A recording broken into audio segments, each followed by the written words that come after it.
Bienvenue à votre émission 30 minutes pour convaincre.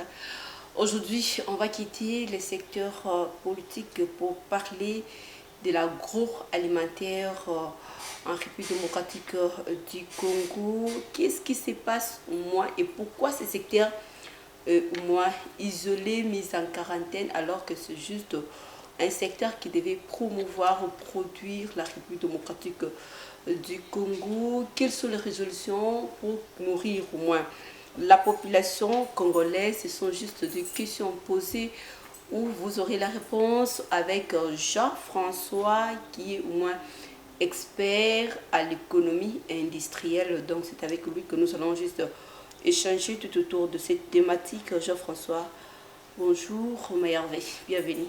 Bonjour, meilleurs vœux, puis j'en profite pour passer mes meilleurs vœux à tous les téléspectateurs de la chaîne Show TV, voilà, en espérant qu'ils seront à l'écoute de toutes les informations qu'on peut leur donner pour permettre un bon développement des activités en 2023 et même dans le futur. Merci beaucoup. L'industrie agroalimentaire en République démocratique du Congo, c'est ça notre sujet de la soirée. C'est quoi d'abord une production agroalimentaire, Jean-François? Une production agroalimentaire, ça veut dire qu'on prend de la production de céréales, de légumes, de fruits, etc., qui sont transformés, d'accord? D'abord sont produites, transformées, conditionnées, pour en faire des produits alimentaires destinés aux consommateurs de tous les jours. Alors, s'il faut regarder la République démocratique du Congo, quel regard porterez-vous au moins sur l'industrie de l'agroalimentaire en RDC? Ah voilà, le terme, vous venez de le dire. Vous avez dit l'industrie agroalimentaire.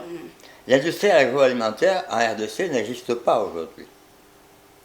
Et ça existait auparavant? Ça existait, même pas vraiment avant. Ça n'a jamais existé. Ça n'a pas jamais réellement existé. Il n'y a pas, ça se passe, ça n'a pas existé, c'est en fonction du potentiel humain et du potentiel des terres arables qui existent dans le pays. Okay. Donc même à l'époque coloniale, il y avait bien sûr de l'industrie agroalimentaire, mais toute petite, adaptée en fonction de la population du pays et de ce qui pouvait être exporté. Mais il n'y a jamais eu une vraie industrie agroalimentaire. Pour quel motif? Alors, justement, le problème, c'est que le terme industrie agroalimentaire, il n'est pas adapté à la situation. Le terme qu'il faut utiliser, c'est l'industrialisation agroalimentaire. L'industrialisation agroalimentaire. Pourquoi? Parce qu'aujourd'hui, en RDC, quels sont les acteurs de cette industrialisation agroalimentaire? Premièrement, vous avez cité l'industrie. Ça, c'est une partie. Il y a les PME, il y a l'artisanat, il y a les SBL, il y a les informels. Tous ces gens-là, aujourd'hui, sont des acteurs qui vont dans la chaîne de valorisation de l'agroalimentaire. Je dis bien la chaîne de valorisation de l'agroalimentaire, dans lequel, comme je dis, vous avez un élément important, c'est l'industrie. L'industrie, c'est un élément important. Et si vous n'avez pas les autres éléments dans la chaîne de valorisation, personne ne viendra faire de l'industrie agroalimentaire. Je donne un exemple. Si vous voulez faire une laiterie industrielle en RDC, si vous n'avez pas des gens qui vont faire des champs de luzerne, qui vont faire des vaches laitières, qui vont savoir traire les vaches, qui vont savoir transporter le lait, qui vont savoir le conditionner, l'amener à la laiterie, et demain, savoir vendre les produits faits par la laiterie et les faire aimer par les consommateurs, vous n'avez pas fait la chaîne, l'industriel ne viendra pas. Un industriel ne vient pas faire une laiterie si dans le pays, il n'y a pas à peu près 1000 ou 1500 fermes qui font des vaches laitières pour lui amener du lait. Que faire alors? De toute façon, vous venez juste de citer au moins les acteurs de l'agroalimentaire, au moins partant de ce que vous venez juste d'évoquer, partant de votre énoncé. Alors, que faut-il faire pour leur valoriser, pour qu'ils trouvent leur place, moi? Alors, le problème aujourd'hui, quand vous lisez, je prends deux documents. Je prends le document qui est fait par le ministère de l'Industrie, qui parle de la stratégie de développement industriel du pays, et je prends le document fait par le ministère de l'Agriculture, qui est aussi la stratégie. À RDC, vous écrivez des beaux textes, et surtout vous parlez de stratégie, mais vous oubliez le principal. Si vous ne sensibilisez pas les gens à faire de l'agroalimentaire, à être des éléments de la chaîne de valorisation, ça veut dire les sensibiliser, ça veut dire les former, leur apprendre qu'ils peuvent gagner leur vie, qu'ils peuvent travailler, plutôt que de venir faire taxi-moto à Kinshasa. Il faut apprendre aux gens à rester sur les terres arables, à exploiter, quand je dis les terres, dans l'agroalimentaire, je cite aussi l'élevage, la pisciculture, l'aquaculture et le reste. Tout ça, ça fait partie de l'agroalimentaire.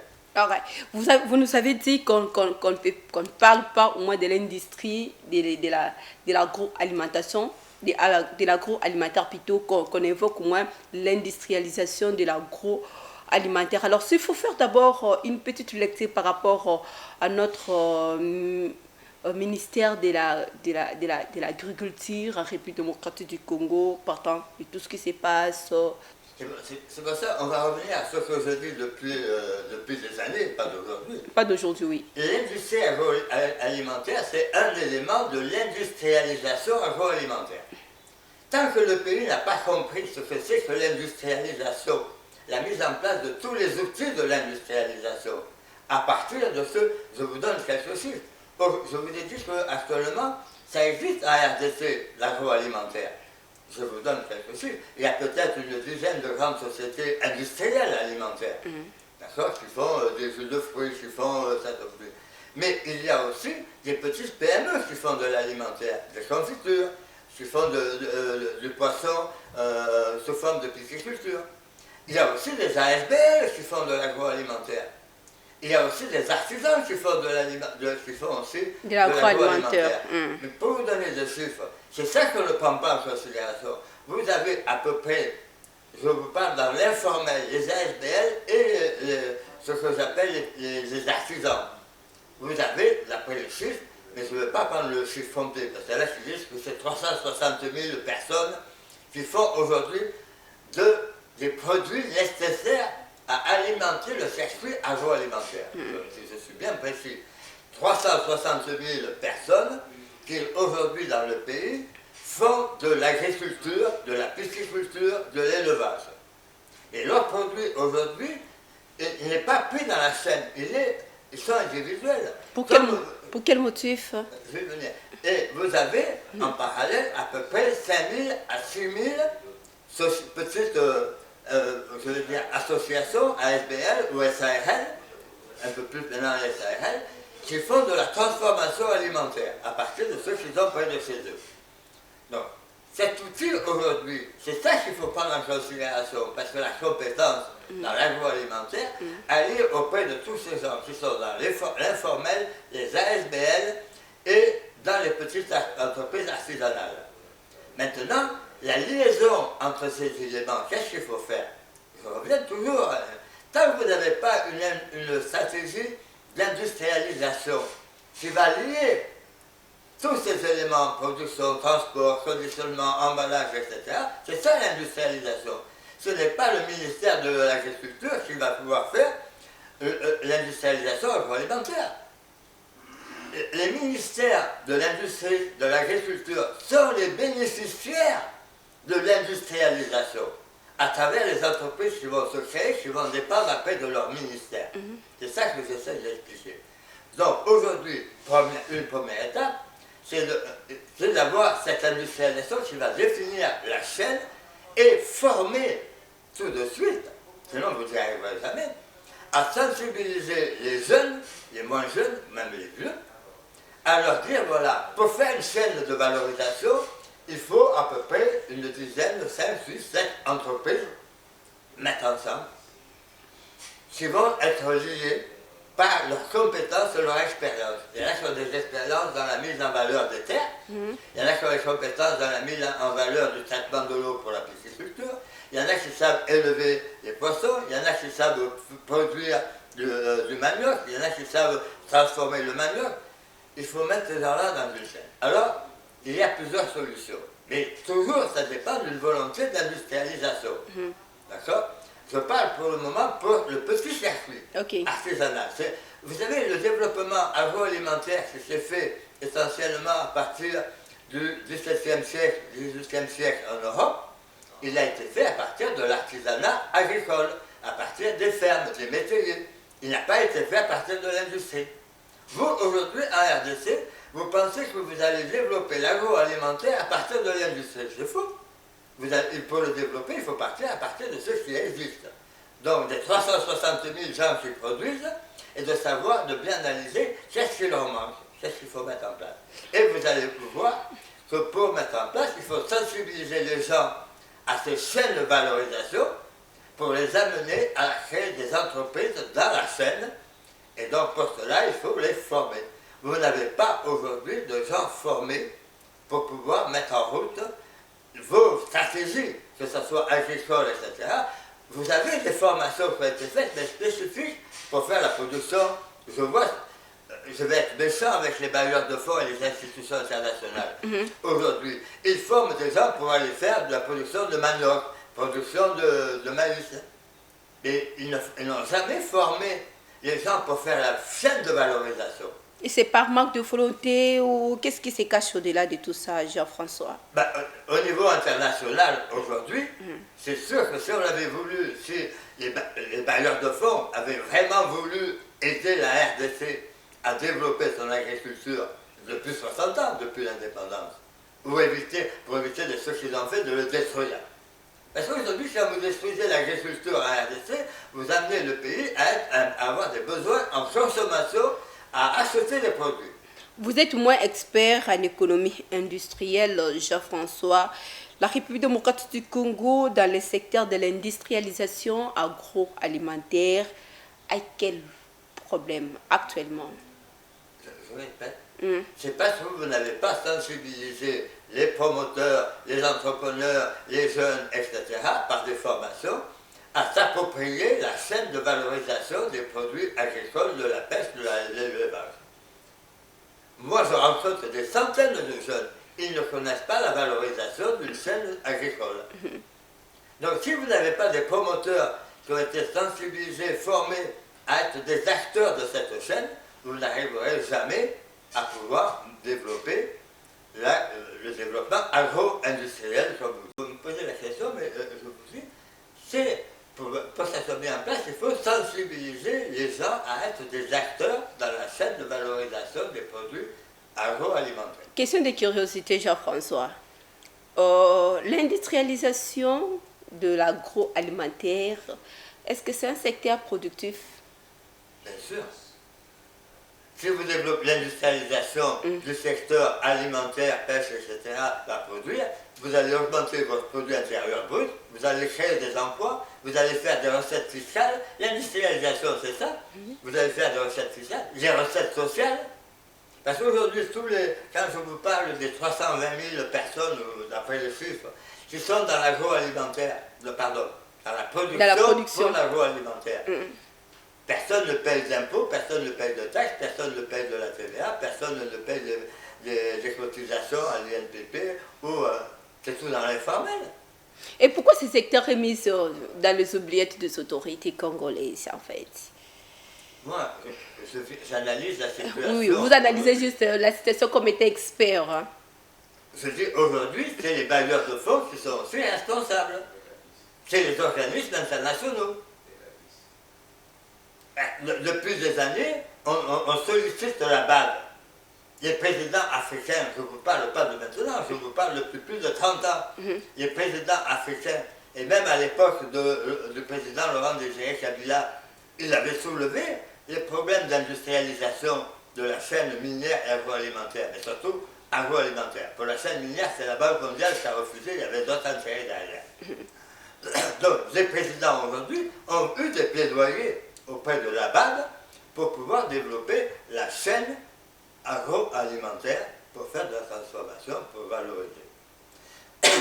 Il y a eu, à l'époque où Émile Mota était le ministre de l'Agriculture, Pêche et Élevage, il y avait un dossier de 500 millions pour monter un outil, parce que dans la chaîne de valorisation, je vous parle, je vous dis tout ça, mais aussi les moyens pour fournir le matériel, les sociétés de matériel, les sociétés des intrants, et aussi les banques. Et il avait prévu avec la BAD un financement de 500 millions de dollars pour faire une banque qu'on appelait le Crédit Agricole. Mais tout ça, après, ça passe devant les législateurs, ça passe devant les responsables politiques. Ça n'a jamais été accepté. Et les modalités j'avais demandé la BAD pour accorder ce prêt, le gouvernement, toujours la même chose, le ministère en charge n'a pas fourni tous les éléments contractuels pour avoir cette ligne de crédit.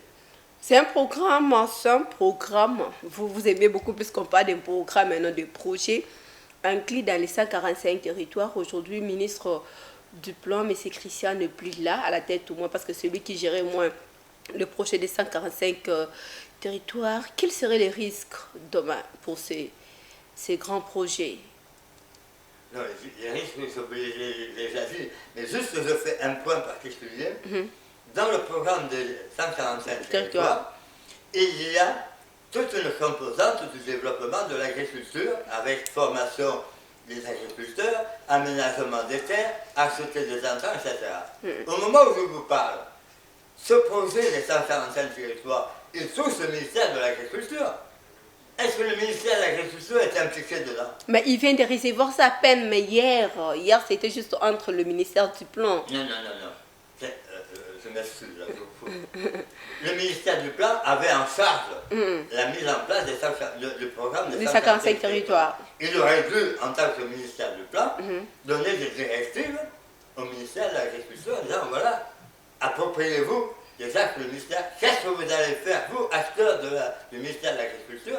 Qu'est-ce que vous allez mettre en place ou appuyer, ou subventionner, ou détacher des experts pour aider à la mise en place? Mais il n'y a rien de fait. Je n'ai rien vu. C'est quelque chose, je ne sais pas ce qui a été fait. Et sur le terrain non plus. Donc voilà, aujourd'hui, le problème des 145 territoires pour le domaine agricole. Maintenant, vous me demandez sur les 145 territoires. Je le répète, les 145 territoires aujourd'hui, si ça doit être mis en place, il faut former les acteurs qui vont construire les projets. Alors, déjà, je voulais... Bientôt une année, depuis le lancement, bientôt une année, mais il n'y a rien. C'est pour ça que je l'ai expliqué récemment encore à certains conseillers du chef de l'État, mais parfois, on m'écoute et parfois, on attend toujours d'un expatrié comme moi que je vienne apporter des milliards de dollars. Non. Je viens apporter un savoir-faire qui va vous permettre de trouver les partenaires qui vont vous donner la garantie aux investisseurs d'apporter les millions de dollars. Je répète, je forme les acteurs qui vont pouvoir faire venir dans les projets les partenaires. Ces partenaires vont donner des garanties aux investisseurs que quand ils vont amener l'argent, ça va être bien utilisé, etc. Vous connaissez les problèmes de la RDC. Vous voulez voir que ce soit des bouchons à Londres ou autre. On craint ça aussi. C'est ça. On craint ça. Parce que je vous dis, je m'engage, je le signe, je montre.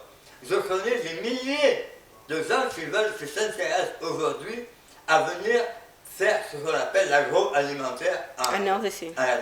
J'ai été en Russie, j'étais au Japon, j'étais en Chine, j'étais en Allemagne, j'ai partout. Partout, j'ai trouvé des gens qui s'intéressent, qui savent qu'il y a des terres arables, ils veulent venir.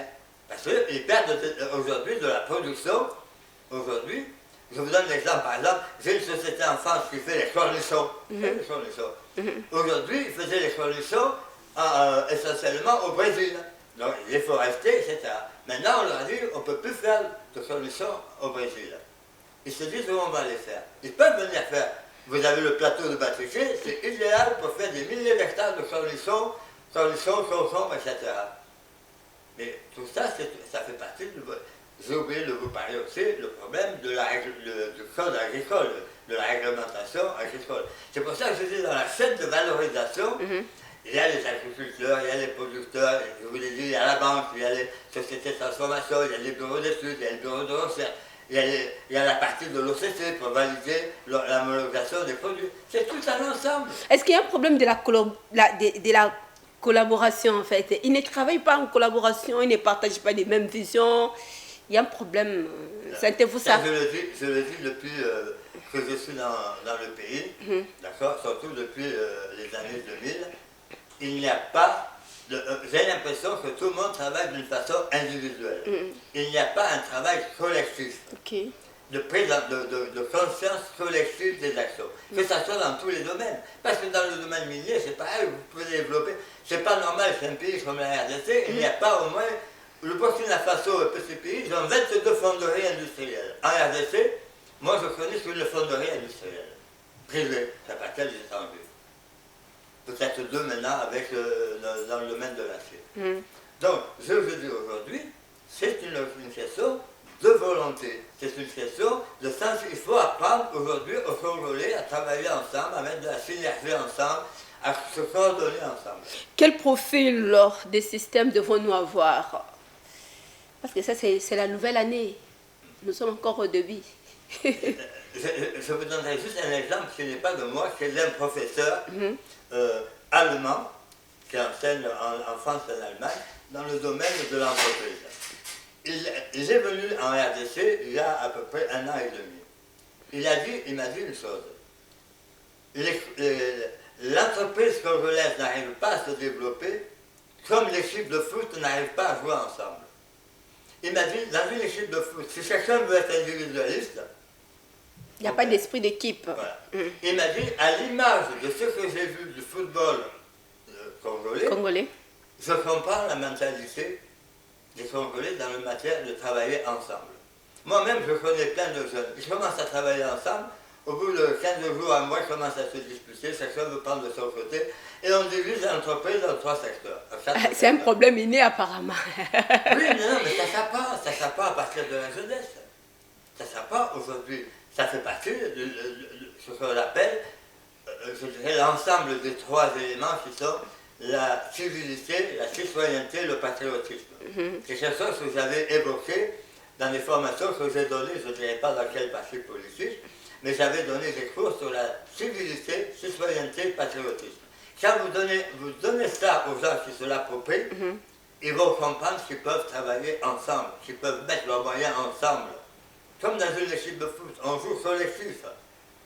Et on réussit. Le profil que je vous avais posé comme état de question, quel profil de système alimentaire pour la RDC?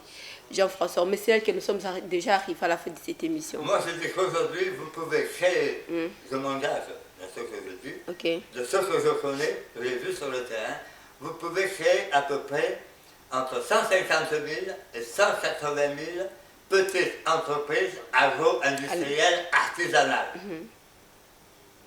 On va les former pour qu'on leur amène des produits et on va leur apprendre à commercialiser, d'abord à conditionner Je donne un exemple. Les gens aujourd'hui font des jus de fruits. Ils vont acheter des bouteilles par-ci par-là. Mais une femme que j'ai rencontrée, elle a pris la décision, elle, d'aller acheter 44 000, 50 000 bouteilles en Chine, c'est le bon cher, pour pouvoir les amener ici et pouvoir les vendre à toutes les mamans qui font des jus de fruits, par-ci par-là. Pour éviter d'aller chez, excusez-moi, l'étranger, indien ou libanais, qui amène ça et qui prend 50%, 60% de marge. Que ce soit d'autres éléments de conditionnement d'emballage. Donc, je reviens, il y a aujourd'hui des sociétés qui font des emballages papier, qui font des barquettes, qui font des bouteilles, etc. Il faut les aider à pouvoir commercialiser, augmenter leur capacité de production, etc. Nous sommes arrivés à la fin de cette émission. Cher François, nous vous disons merci pour votre participation et pour votre apport tant riche dans ce domaine de l'agroalimentaire. Je dirais, mais maintenant, il faut parler aux jeunes, il faut leur dire, vous pouvez gagner de l'argent. Vous avez fait des études de droit, mais rien ne vous empêche d'être le PDG demain. Comme disait le président, devenir un millionnaire, donc un chef d'entreprise. Ben, ça va devenir millionnaire, on a oublié de dire qu'il faut que ce soit d'abord chef d'entreprise. Merci beaucoup, ça n'est fini pour aujourd'hui. C'était juste pour dire, il faut leur apprendre à dire ce qu'ils peuvent gagner par rapport au chef du pays. Et vous allez voir que dès qu'ils ont pris ça en main, qu'on leur a donné les éléments de base, le pays va démarrer. Merci beaucoup, ça n'est fini pour aujourd'hui. Ensuite, de programmes sur nos antennes. On se retrouve prochainement. Au réel plaisir d'avoir un nouveau numéro. Portez-vous bien. Au revoir.